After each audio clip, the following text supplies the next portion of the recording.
In fitness, the habit of showing up consistently matters far more than any single workout.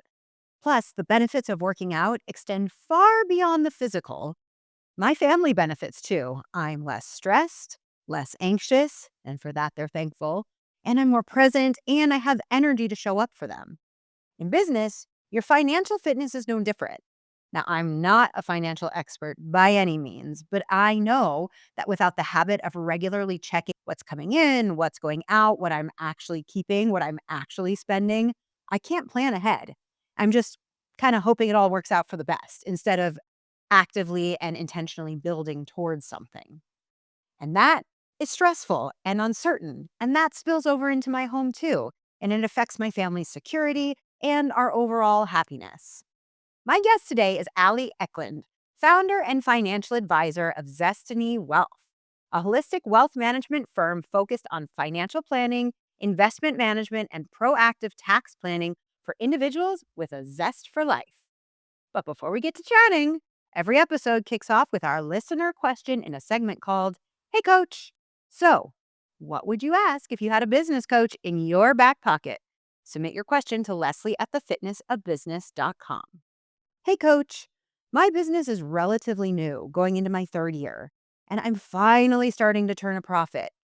But I don't really think I'm profitable enough to think about financial planning or investing, or is now actually the best time to think about this. I don't know what to do. Well, Allie, hi. Welcome. Yeah, thank you. I'm excited. I have my 1 cup of coffee. I'm a little behind, so I'll have to catch up with you, Leslie. You will have to catch up and then make sure you expense it. And I guess I can too since we're recording a podcast. So, okay, great. So great. Okay, you've given me great advice. Thank you. Sis. So I'd actually love to start by answering our listener question because I feel like, and correct me if I'm wrong, as you are the expert and not I, but I feel like this is such a common misconception that, well, how can I invest? How can I really plan for the future or retirement, which seems really far away, if I don't actually have the money to invest? So, like, how Yeah, would you even begin to yeah. answer that question? It's so funny because the industry, I've been an advisor a long time and I've started my own firm this year. And so you can really tell a new story to clients, but the industry, I think, doesn't do a good job overall supporting people who aren't millionaires. And I find it's the chicken or the egg. It's like, oh, you have to have $1 million to work with an advisor. But by the same token, that is a huge amount that it takes people a long time to accumulate that much savings, if ever. So it's very demotivating that you feel like you have to be successful before you can ask for help. Yeah. Um, I wish our industry did a better job, but there are a lot of resources out there that are free, and then also people, advisors at your price point to, most advisors, myself included, will have at least an initial conversation with people to see if we can help because it's a two-way street if you're working together. There's advisors that will do kind of like project planning. So, hey, we're not going to manage your investments, work together on a long term, but you're really focused on your tax planning, your strategy for the next year. I mean, that's really important and that can pay for itself sometimes, Mm, just finding savings for people and helping them understand their business better, yeah. and how it fits with their personal. So I understand the sentiment. It's very common, but I would say, hey, shop around, ask around, and at least, have the courage to reach out for a first conversation with someone. And if I'm not a good fit for people, I really do try to refer them within my community to other people that I think could be a good fit for them because we want to help people. And like you said, like financial stress it's a killer. It's like the number one stressor for most people. So, Yeah. if we can help with that and even a little bit, Yeah. even year 3, that's amazing to have a profit and be thinking ahead. So, Yeah. um, yeah. Yeah. Well, I think, and certainly I fall into this category too. I think there's like a lot of um, fear of judgment around, like, well, if I open up my books to somebody who, especially who is an expert in this field, and they're like, "What have you been doing? And how could you the anticipation of that conversation is, I'm sure, far worse than the actual conversation. But I remember meeting with somebody, gosh, this was a while ago, and she was also a coach, but she specifically coached around, financial planning Mhm. and for small businesses, and she was like, like, if you don't know what's going on, it's just data points. It's data points. Like, it's not a judgment of, about how much coffee you drink, although I judge myself for that. Yeah. It's a data point that can only serve to benefit you. And I'm like the forever optimist, right? Like if you're investors, I think are long-term investors are optimistic. The Yeah. market goes up most of the time. Your portfolio is going to go up most of the time. Not all the time, but so I'm the same way working with clients because I'm like, yeah, this is just your starting point and we just have to know that so we can move forward. Yeah. But it can always get better. And it's if you go to the gym once a week, great. That's better than 0 times a week, you know? So it's like, Absolutely. if we're saving a little bit each year, great. That will eventually kind of, turn into something more. Yeah. And the just psychological benefits of seeing like, wow, look at this. Look at what I've done Yeah. to pay my future self. So Yeah. And I think what's tricky, I imagine about what you do is similar to what's tricky about what I do is like, I'm not gonna promise you this shiny return within weeks or yeah. months or even like a few years. Like this has to be, I am investing in the long term return on this. And that, I guess how do you handle that with people who are like, I don't know that I want to kind of go down the investing path. Yeah, I mean the foundation of finance is still, do you know your numbers, right? And then also, are you able to live within your means? So are you saving something or are you spending everything? Are you spending Hmm. more than you're earning? Which is very common with entrepreneurs sometimes, Yeah. right? We have this lag between our cash flows. So like that's okay, but what's the plan in the future Hmm. that again, for myself, I started a business. And so it's been great because I love working with entrepreneurs. But I Yeah. had to sit down and look at my cash flow and I'll end up saving a little bit for retirement this year, but it's Yeah. not the level I used to. So that's okay. In the future, I'll be saving more. Um, Yeah. Well, how did you come to that decision, kind of knowing from your background and your experience that this was going to be a slow build and a risk? yeah. Um, I say this in investing. I think it's true in life, and it is definitely true in entrepreneurship that risk and return are related, right? Yeah. So I was like, I'm betting on myself this year. Relationships, people I've worked with in the past, the value of my expertise. You have to bet on yourself if you're opening a business. Within the framework, right? It's like I'm betting on myself for this period of time and this spend. And then it's gone well. So Mhm. I think that was the trade-off is I'm, Yeah. investing in myself and my business right now. Kind of the present, which is supporting the future. Yeah. Um, so What's the what's the biggest struggle you've had in your first year? Has it been a little over a year now, right? the it's 11 months, but we're close. Yeah, but I'm a planner. Obviously, it's in my title, it's in my DNA. So I probably worked on my business plan for about a year before I launched. So it feels longer because I was so thoughtful about some things and anyways, but, probably the hardest thing is cash flows, which I think is true of all small business owners. Mhm. I get paid quarterly, and so that is Mm. just very different, right? Yeah. And so I think the, like, psychology of the cash flow has been the hardest. Well, interesting. Yeah. Okay, so how have you sort of navigated that? Like, how have you set up a plan to understand that cadence that might be kind of unconventional? Yeah, so I think, not everyone loves spreadsheets, but I got into my spreadsheet and I kind of looked out.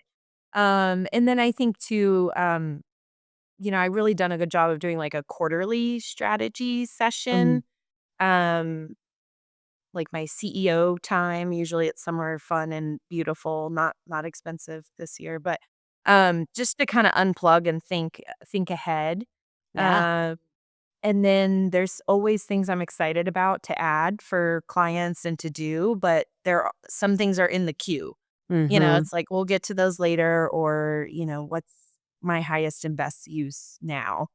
Um, I think you have to be very disciplined, just like a fitness regime of you got to be focused because there's a lot of shiny objects, like squirrel. Yes. So, Squirrel promise, empty promise. yep. Yep. And like, do people even care about some of that? Like, I'm excited about it, especially technology and software and tools. And yeah, Yeah. those are all up there. But especially my business is still like the business of people, right? So that's Yes. where it's important to spend time and energy. So, Do you have, like, some intentional practices in terms of nurturing relationships with, current clients, past clients, potential clients that you sort of have on rotation or in your back pocket? ooh, that's a good question. I always wish I was better at that. I do like a monthly newsletter, which people seem to like, and I've done a holiday card for years and years and years, which kind of just goes to everyone that I think of around the holidays, which is Yeah. just um, yeah, I used to have a senior cat. I'm a single income lady, so it was like me and my cat just Yeah. doing weird I would Photoshop her in. I put her on the ski slopes with me one year skiing, and so people loved it. Like people just I tried to cut people off the list because it's a lot for cards, and they were like, "Oh, hey, here's our address. We can't wait to see your cards." So my cat has passed away because she was almost 17, Mm. but I'm still Oh, doing wow. the cards, but I'm like, "What should I do? It's just me." Right. Well, you need to obviously get some new pets is the I solution. know, I Yeah. know. I've just been fostering this year or Oh, there you or go. babysitting friends, so but There I you think you go. just have to show up genuinely, and if people are your energy, right? If I think of you, I just send you a note. It's not necessarily a Yeah. systematized thing, so Yeah. Well, I think that it's important that it's systematized so that it happens, especially for a lot mhm. of people who are like, if it's not on my to do list, then I totally forget it. At the same time, like, you are doing something that represents you and only you, even though there are, how many hundreds of thousands of financial Yep. advisors out there, probably more than that. I don't know. That was I totally pulled that number out of nowhere. There's 300,000 in the US as part of my Hey, yeah, but most of them are, stale, male, and pale. So I wish we were more diverse. I wish we were, had more lady bosses, yeah, so, did you make that up? it's kind of a common, I've heard it a couple times, and I'm like, That's amazing. "It's true."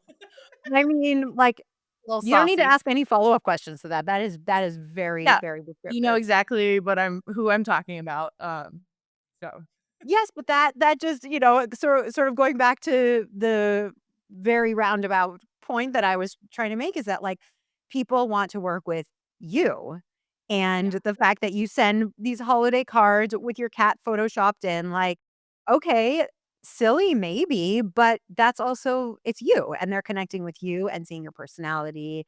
You're Yeah. not stale, you are far from stale, um, and I just think that, like, that the value of that cannot be understated. Yeah, and it feels genuine, right? Like, I try not to do things that don't feel genuine because that's not my energy. Exactly. I'm from Dallas. I love all my people there, but it's a very showy city, right? Mhm. Denver, we are so casual. I love it here. Anything that feels like box checking that's not going to be genuine to me. So I kind of shy away from Yeah. that now. So, Which is kind yeah. of interesting because, like, in your work, it's like you've gotta be very box checky. Yes, yeah, the compliance side, I do yeah, there is that part of my brain, that, when I'm head down, I wanna make Yeah. sure all everything is covered for a client. The more details, the better, I love that, but, Yeah. yeah, at the end of the day, it's, "Do you understand what I'm saying?" "What can I do to help you be more empowered in your own life?" Right? Finances are such a huge part of everyone's life, that can feel like a box in jail. And if we can kind of create this freedom or release some stress that the job of your dollars for your business and you personally, I mean, it's just amazing what people are able like their energy just changes. Yeah. So that's Well, it's that's like totally, and right, for you to have a part in watching somebody breathe a sigh of relief because it's not something that they have to stress about as much because it's like, as entrepreneurs, I mean, you know this as well as anybody, you're doing a bazillion things at any given time, and it's like, well, if I couldn't have work with somebody who can help me make these smart decisions for things to happen, like, a little bit more passively, um, I think that's like yeah, we're gonna need to talk. Um, but but speaking of that, and I definitely wanna talk about, like, the family dynamics as it comes in because I think that's really interesting, but, um, sort of leading into that, how do you approach a conversation like, let's just talk about our listener and, you know, maybe she wants to grow and that takes a capital investment or taking out a loan or, acquiring some debt somehow. yeah, Um, how do you have that conversation about like smart ways to take on debt when that's appropriate, when to seek investors? yeah. Yeah, I know that's kind of a big question, but I'm curious. Yeah, it's always, like, custom. There's always, like, rules of thumb, right? But I think it depends on some of that customization is what someone's comfortable with, Yeah. right? So if it's, what's your timeline? What's your run rate? Um, we can always get into the math of okay, here's like the list of sources of debt. So if you own a home, is it home equity? Is it family loans? Is it like credit card debt or private, kind of loans? Mhm. So those will be higher rates. Is it, going through an SBA loan and that process? So there's kind of any of those like solopreneurs tend to be those first three categories, I feel like. And then, but not always. It depends on your business model. If you have inventory or a product, it's easier to get those SBA loans and go through that process. Um, so, those are all kind of separate conversations. So, I feel like a doctor. Sometimes people come in, I wanna listen like very, very deeply. And in my head, I'm like going through my file cabinet of, Sure. okay, I want to pull this out. This might apply to talk about. Um, and then we just go from there because I'm like, this is your money, it's your life. My job, what we were talking about before is there's enough information out there. And, thanks to the internet and Tiki Talk and all podcasts and like, there's so much information, so Yeah. people can certainly do things on their own, but it's like, do you want a guide? Do you want an expert to help guide you through this? And is that someone you're comfortable talking to, right? So on a personal level and their professional, like, technical expertise. Yeah. Uh 'Cause, entrepreneurs, now that I'm doing it, you're winging it every single day and just trying to be logical and make the best decision you can. So how do you make decisions quickly and efficiently? I think Mhm. that is a mistake some entrepreneurs make, including myself, that I just kinda drag my feet on some things that it's like, let's just move on and make progress, and same thing with the debt. Um Let's try it for a period of time, but what's your end goal? If the business doesn't work in 6 months with this decision to take on debt, you didn't get the outcome you wanted. What are we doing next to, Yeah. kinda keep hustling? Um, so Yes. And, like, I think that's, again, where it comes in, the importance of working with somebody who is going to be a partner in this and not a source of judgment. Because okay, if the business doesn't work out in 6 months and you're like, "Okay, but now I'm also in debt," and I'm afraid to talk about it and I'm embarrassed. It's like, Yeah. Mhm. yeah, well, things happen and Yeah. the economy turns down and, Yeah. whatever. Yeah, let's So, just make a plan and work the plan because planning is a process. It's yeah, not, "Here you go, good luck." It's, "Oh, wow, we have this new variable. How does that affect things?" And right. usually it's a positive variable, Yeah. but not always. Like, we wanna plan for both. So yeah, I'm pretty, like, pragmatic about that, but I'm also just optimistic. I'm like, "It's gonna go better than you think, probably." Yeah.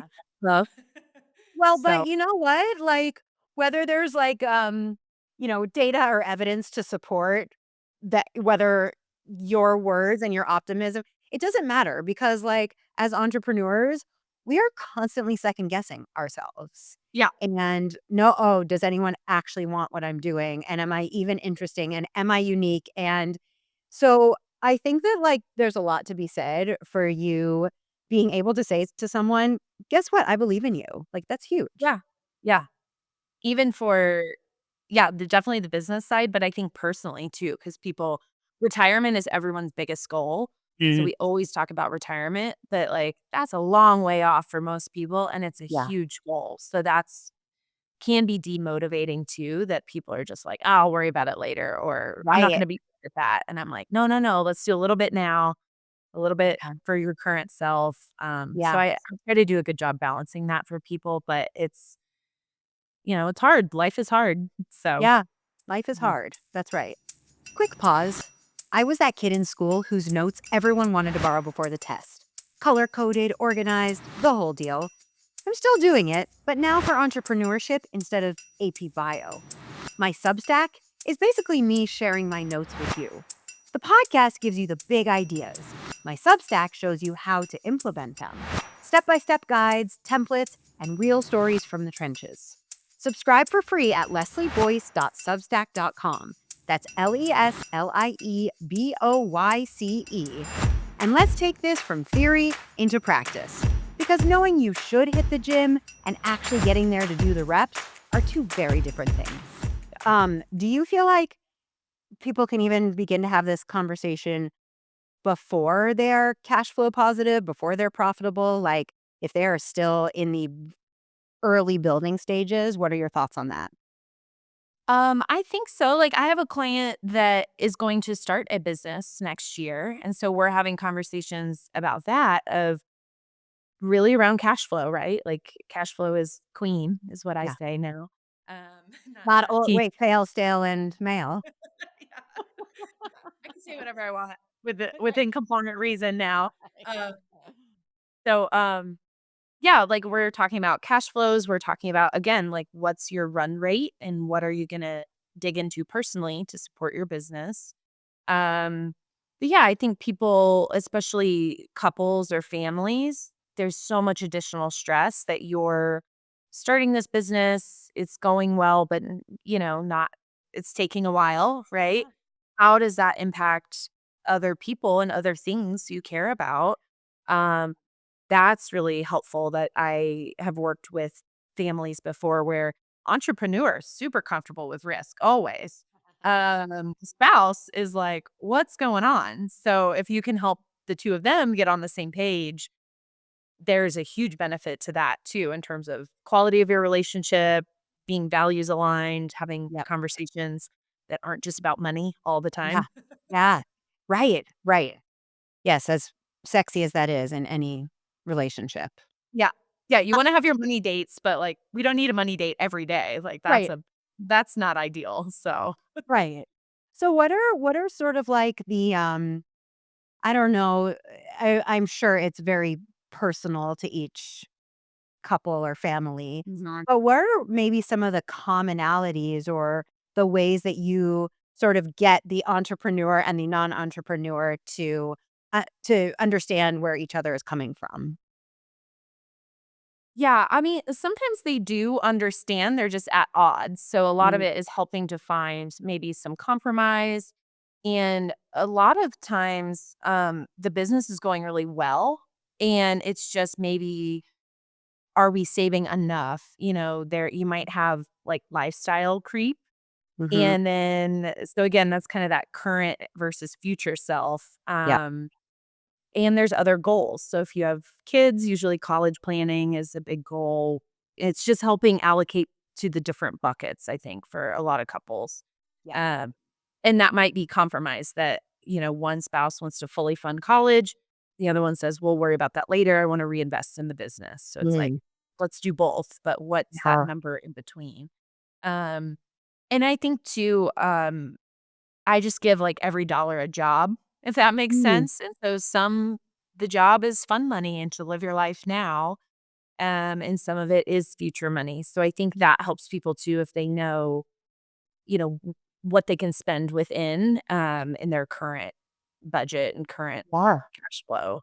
Um, but I think too the other thing I'll say is there is just something so magical about financial statements and really for the household, just to see everything in one place for everyone. Entrepreneurs, their spouse, like even just, people I work with. Again, life is complicated and it moves fast, but just to have one place to look at everything and understand your total picture, it's like this little magic trick that people start to make different decisions and see it grow and to have access to each spouse's information because you're a shared household. It's really, really powerful. So sometimes that's enough to get the conversations going that, often I'm not there, but I might kind of plant the seed and they go home and talk about it. So, Yes, I mean, essentially, you're talking about transparency. Like, let's yeah. just be able to see it all, put it all out Yeah. there, because then Yep. you can't argue against, the facts.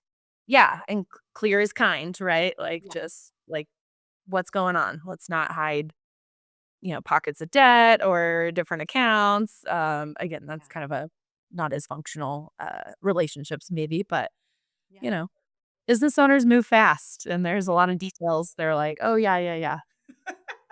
Right. I can't possibly relate. Well, Mhm. for whether it's the statements or just sort of like your advice in general, to the business owners, like, what are the, say, 3 to 5 main numbers that someone who is an absolute, financial novice, but they're running a business. I may be speaking about myself. And what are the what are the things that they should be looking at consistently that matter the most so they don't get overwhelmed by having to understand the entire statement? Yeah. So financial statements in general always go to the bottom, right? Okay. Like the bottom and the top, right? So like don't get stuck in the messy middle, just go to the bottom. So for profit and loss, or your income statement, you want to know, am I turning a profit, right? Like, Mm. do I have net income? And then I'm putting my tax hat on. If you do, even if you feel like you're not where you want to be, it's important to work with a tax professional because they may help you save for yourself instead of paying taxes on that money. Like there's a lot of tips and Yep. tricks there. Yep. Uh, but do you have net income? And then go to the top. What's your gross revenue? And then you may get lost in the middle if you have a lot of revenue, but somehow you don't have profit. Mm. Then we might need to look at expenses, right? Because are there things we can cut back? What's the plan there?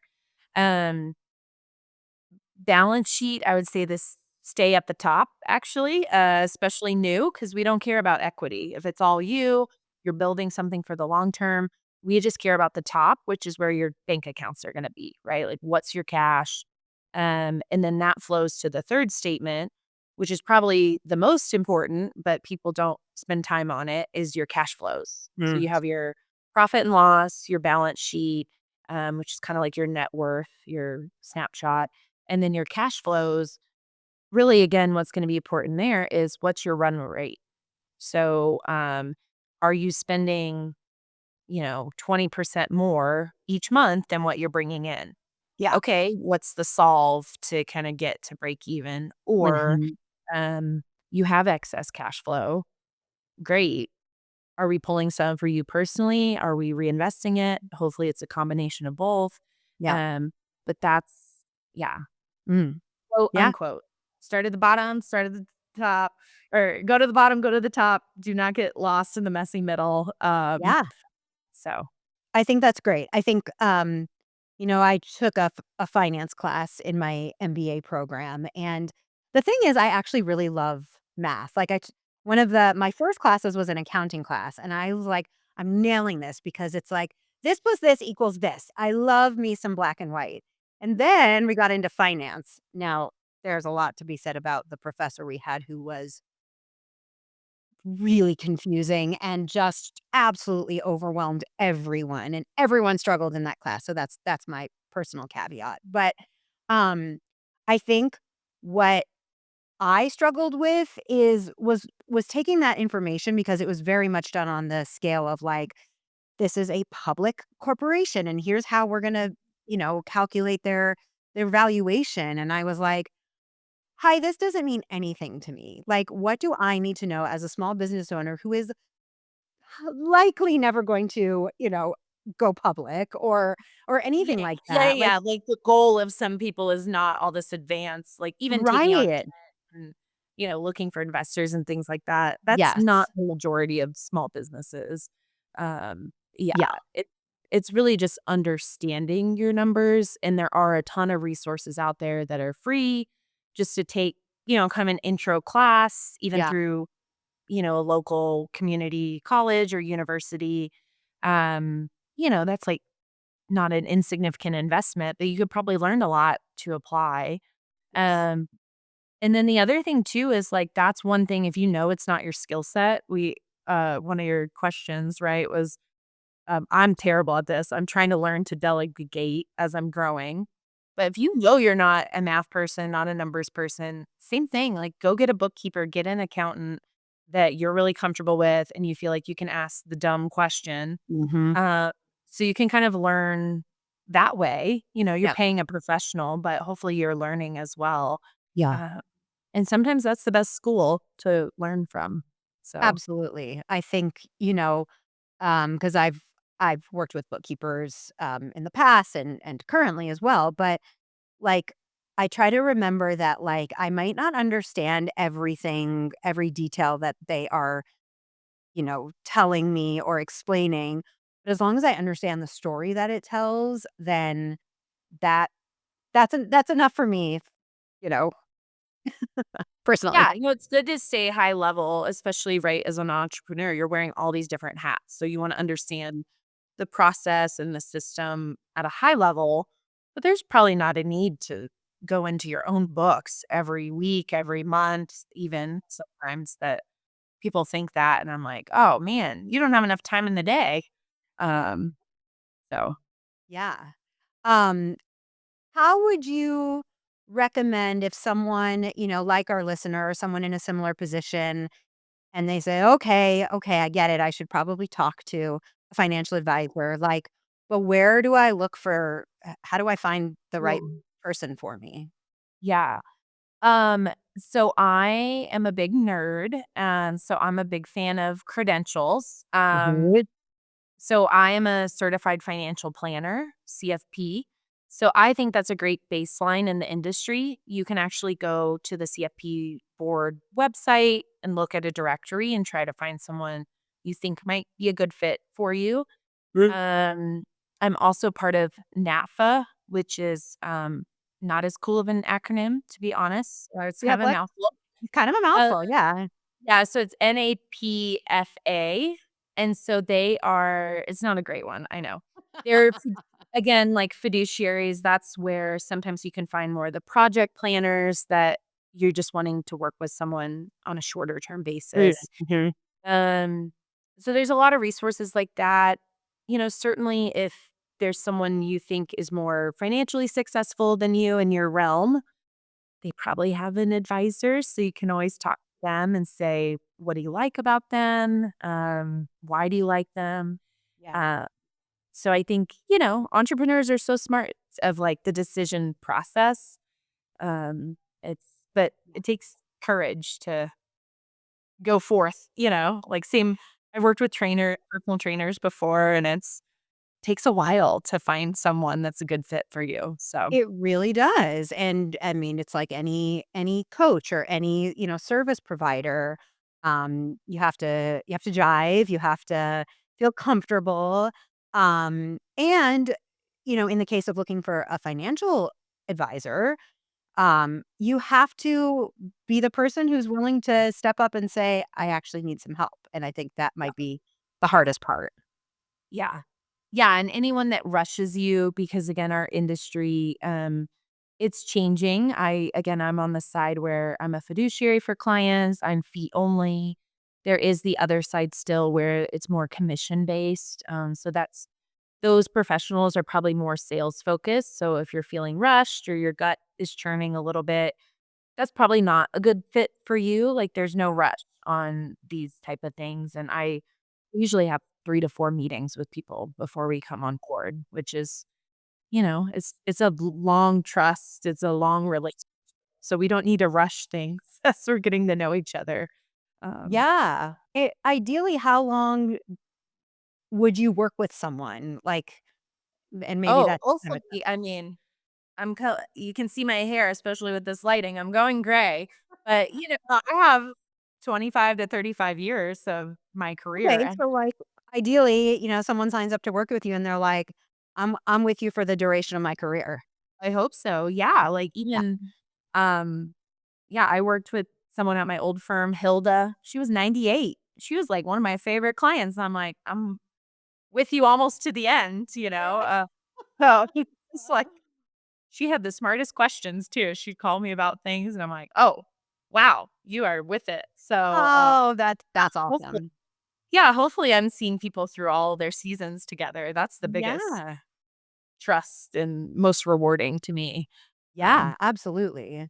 Uh, And who do you ideally want to be working with, especially since you are, new, your business is yeah, still yeah, yeah, new. yeah. I'd love to know, like, if people are like, "Oh, I'd love to work with her, but am I her, ideal client?" Oh, yeah.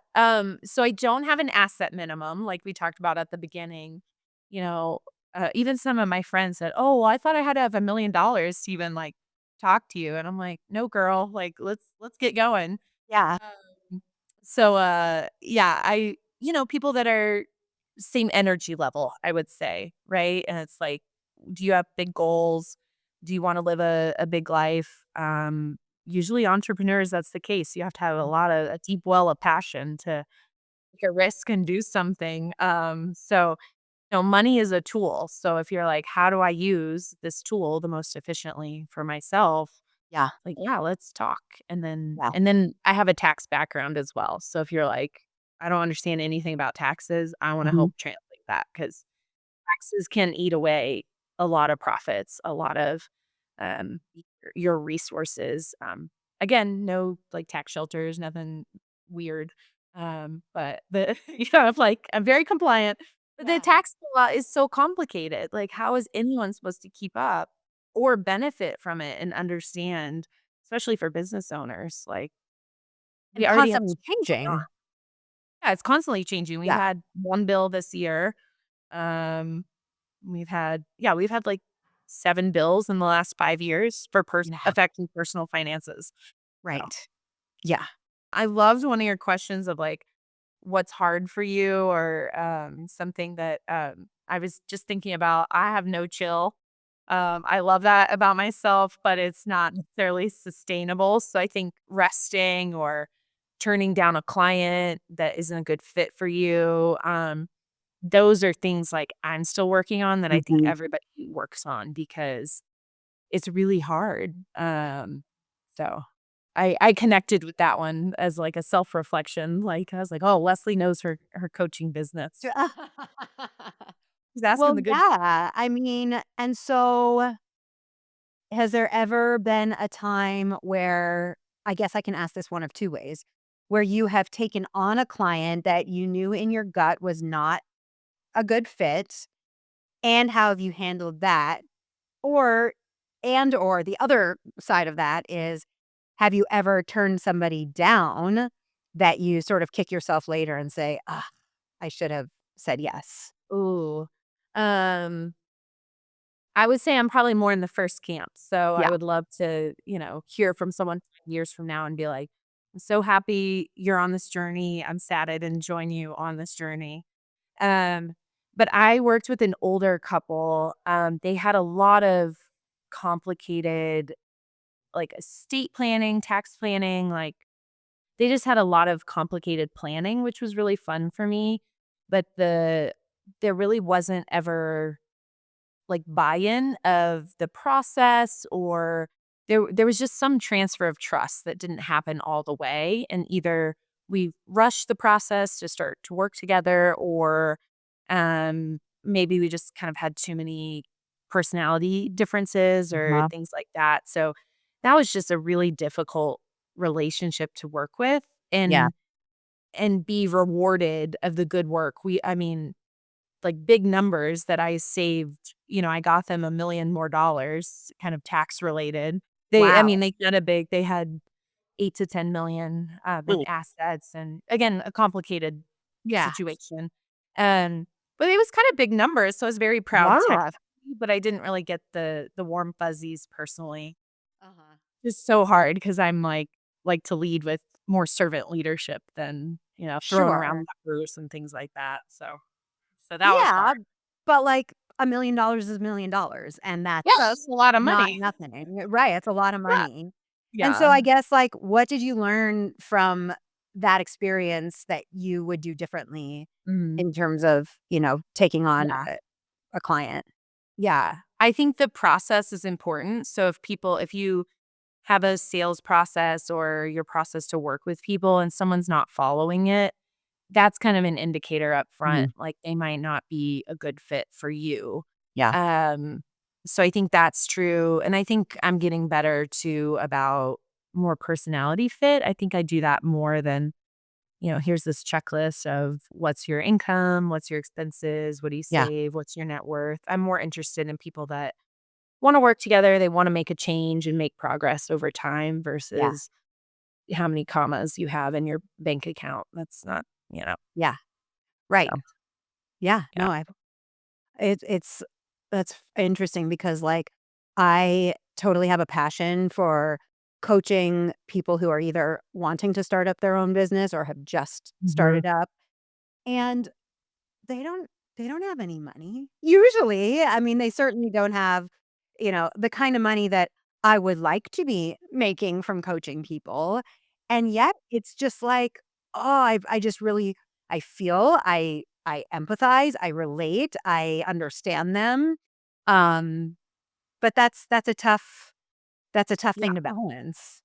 Yeah, and you do have to pay yourself first, right? So you gotta, just be out there hustling. So, is your business model quantity? Is it quality? Those are different pricing decisions, and that's great.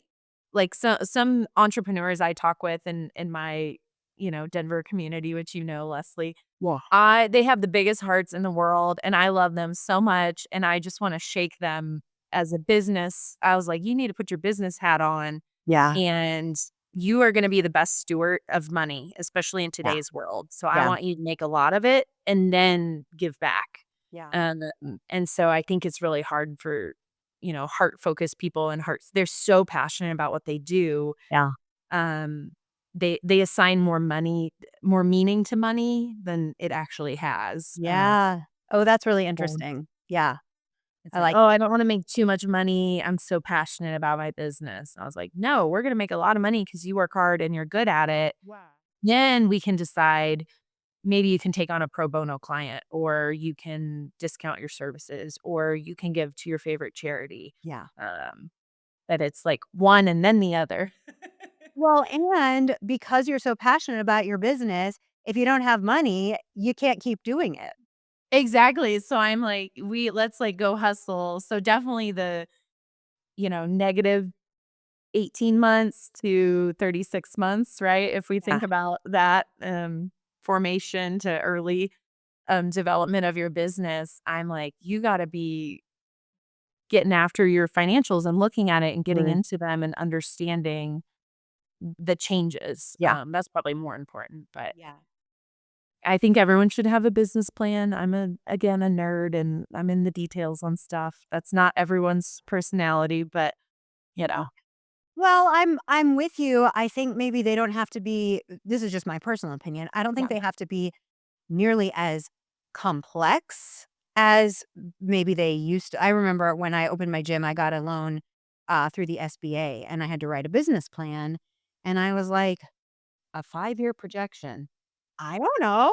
Yeah, exactly. And it was like, it didn't matter. Like, as long as Yeah. there was some thought, and it was like, oh, look at this. I'm going to be profitable in 6 months, which is Yeah. hilarious. Yeah. Like, it got me the loan and, and some debt. So, Yeah. um, but I agree. I think you have to have a plan to stay focused because, again, going back to what we said earlier and have referenced many times, as entrepreneurs, it's like the shiny object syndrome. We are Oh my full gosh. of ideas that are like, oh, wait, but maybe I should pivot a little. Hold on, maybe if I try this. And like, it's really, I think it's the How many hardest. times are we gonna talk about pricing the first Yeah. 18 months? Set your prices, maybe set them a little bit lower if you're nervous than you think, and then Yeah. move on. Like, you Yeah. can't, because you gotta your pricing should be based on something that hopefully is backed into. Yeah. Yeah, you can just do a one-page business plan, I don't care, but hopefully there better be some numbers on it. Right, right, exactly, or maybe hire a business coach at that point. Yeah, then if you need help processing that, yeah, Yes, Leslie's exactly. ready. Yeah. Yes, I'm totally ready, and I'm taking on new clients. Um, well, where can people find you? Where's the best place for people to find you? Okay, so I'm really into Canva as a small business owner, and that shows up on Instagram. I love being on Instagram, it's fun. But I'm on LinkedIn, I'm on a lot of these directories. I love my website designer and my website. So um I'm I'm out there. I'm trying to be out there. And then I'm part of a couple communities. So you'll see me around. Leslie and I met at a co-working space.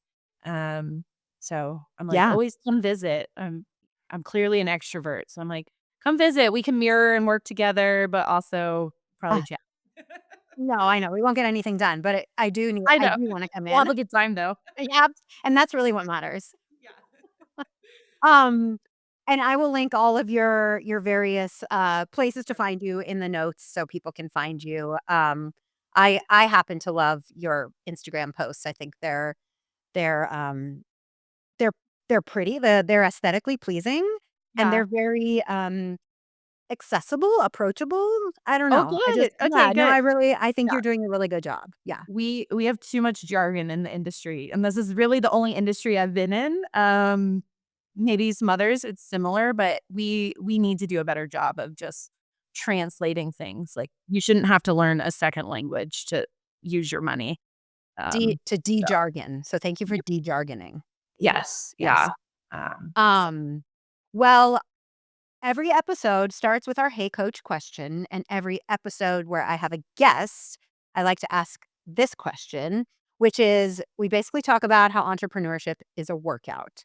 So, what is one business strength or habit that you wished you had developed earlier in your career?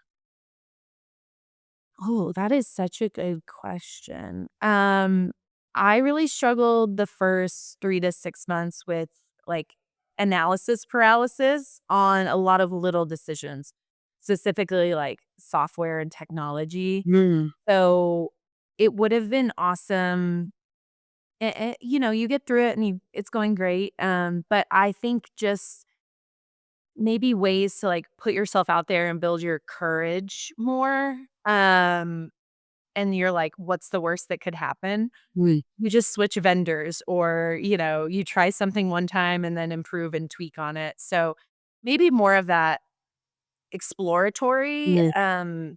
in my professional, mindset. I don't know, just to Yeah. s like, it'll always get better, it doesn't have to be perfect. The perfectionism and wanting to do things at a high quality is a lot, and so I think just like, "Oh, this is just the first round of doing this." Like, that Yeah, mindset, has been more helpful than it has absolutely. to be perfect and I have to understand everything.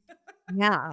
Well, right, and I feel like I read something recently that's like, if every time you did something, it was perfect, you'd never grow or something like that. Oh, yeah. I have been so uncomfortable this year. It's Yeah. great. I'm growing so much. I don't know if I'll ever be comfortable ever again. So, and if I am, I'd be like, "Oh, this feels weird now." Yeah, there's Yeah. no, growth and comfort, right? Like, Right, yeah, right. Oh, so that's a great answer. Well, Allie, thanks for the chat today, as yeah, this is so always. fun. This was really, really helpful. I'm excited to get this episode out. Yeah, Yeah.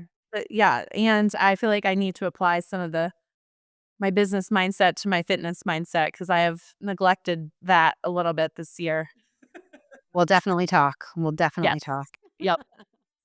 So Well, listeners, if you enjoyed today's episode, like, review, share, do all the things. Subscribe. That's the other one that I usually say. And submit your questions, your Hey Coach questions to Leslie at thefitnessofbusiness.com. See you next time.